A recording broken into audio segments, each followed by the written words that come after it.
guys, this is Heather Poland coming on here to talk about wellness in regards to unplugging from technology. So many of us think the young kids are really bad at technology, they're always on it. I hate to say it, most of us are not much better. We're kind of like tech zombies. We're always on a device, scrolling, getting messages, being bombarded, and really are disconnected. Now, technology is great. It really is a tool to simplify our life and be more effective and efficient. But when we overuse it, we see so many people that are mindless, that are distracted, and it really starts to create this void and unsatisfaction that we start to feel in our life when we're always on it. It's really just like an attention grabbing machine. It's there right in front of us saying, look at me, look at me, look at me. And it prevents us sometimes from having that active living when we're always on it. As far as statistics, 21st century technology, 70% of humans own a smartphone, which is a high number. And when we look at Americans, we spend 45% of our time on some form of technology. That's almost half of our time. That's huge. Constant technology actually physically rewires our brain, and it creates this form of disconnection. And they see 8 things that stand out when we're constantly on technology. We see it as a mindless activity. It creates impulsivity, chronic stress, poor relationships, narcissism, instant gratification, chronic inflammation, and loneliness. But the 3 things to me as a person, as a parent and an educator that really stand out, there's 3 of them. Number 1, I don't know if you've ever heard of the term phubbing, but phubbing is where you ignore someone in favor of your smartphone. And I see this all the time. I don't know about you guys, when you go to restaurants and people are sitting at a table and they're not even having conversations, they're on their phones. They're not even conversing, which just blows my mind, especially whether it's family or friends. It just, life's short, guys. Let's have those connections. Let's be active, build those relationships, and get off our phones. We can do that when we're done. But for some reason, that just drives me nuts when I see so many people phubbing at a restaurant and not enjoying the people they're surrounded with. It's sad. Secondly, most of us can't go without touching a device for like an hour. Like, we feel naked because we're so used to having some form of technology. If we don't have it, we almost feel lost. It's pretty sad.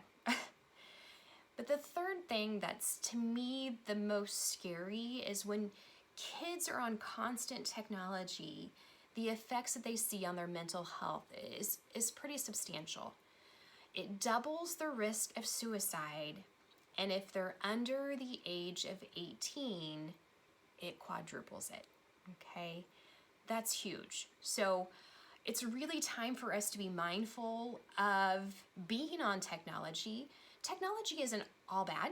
It's got great benefits. Like I said, it simplifies. It really can make our life more efficient, but we definitely want to be mindful when we're on it and really watch the screen time that we're on these devices. So there are 4 digital detox strategies I highly recommend to people to really be present and live their best life. Number 1 is designate meals and bedroom as a phone-free zone. Like I said, when we're at meals and we're not talking to people, we're phubbing, guys, nothing says I don't care than not having a conversation with the people around us. That just doesn't make sense to me. So be present, relish in those relationships that you have. Also, during bedtime, having a phone in your bedroom at night gives you that mindless scrolling that takes away from good quality sleep, but it also has a blue light which suppresses your body's production of melatonin. And melatonin is a hormone that helps you sleep. So if you're on your phone, it's affecting the quality of sleep that you're going to have, which is really counterproductive. Also, when you think about having a phone in your bedroom and you wake up, what's the first thing most people grab for? Their phone. 79% of Americans reach for it after they wake up. And that's not the best way to start. Opening up these apps, comparing yourself. Instead, wake up, be positive. Think about the beauty around you, show some gratitude, think about your day, and really start out being mindful and present. Secondly, turn off notifications except your essential ones. So we have notifications that we can turn on for certain family and friends. So, always having that on. So if I know this certain ringtone happens, that's my son, my husband, my mom and dad, whatever that may be. So having those notifications is great. But if we're constantly on our device, it really affects our productivity. They say an average person gets distracted every 8 minutes.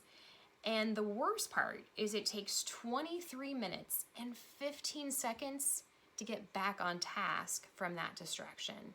Wowzer. Talk about a time killer.